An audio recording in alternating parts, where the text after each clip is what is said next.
விஜய் வந்திருக்காரு. ஸோ அவர் பிடிக்கும். அப்போ அதுக்கு முன்னாடி வேற யார் யாரையுமே பிடிக்காது. பிடிக்காது? ஜெயலலிதா அந்த அம்மா இருக்கிறப்போ அவங்கள பிடிக்கும். அதுக்கப்புறம் எம்ஜிஆர், அப்புறம் அவ்வளோதான். அறிஞர் அண்ணா. நான் அண்ணாமலை வந்து கொஞ்சம் நல்ல ஒரு இதுன்னு நினைக்கிறேன். அவருக்கு வந்து இன்னும் நிறைய சப்போர்ட் பண்ணலான்னு நினைக்கிறேன். அவர் வந்து ரொம்ப படித்தவர், அவருக்கு நிறைய தெரிஞ்சிருக்கு.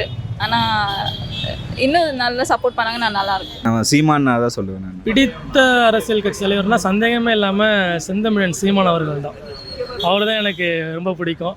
ஏன்னா அவரோட கொள்கையும் சரி, அவரோட விஷன், அவரோட செய்கிறாரோ செய்யலையோ, ஃப்யூச்சரில் வராரோ வரலையோ, அவர் விஷன் இருக்குல்ல, ஸ்கூல் சம்மந்தமாக பேசுகிற விஷயங்கள், அப்புறம் ஜாதி சம்மந்தமாக பேசுகிற விஷயங்கள், ஒரு ஈழத்தமிழருக்காக இப்போ வரைக்கும் ஓப்பனாக யாருமே பிரபாகரன் பேரை கூட சொல்கிறதில்ல.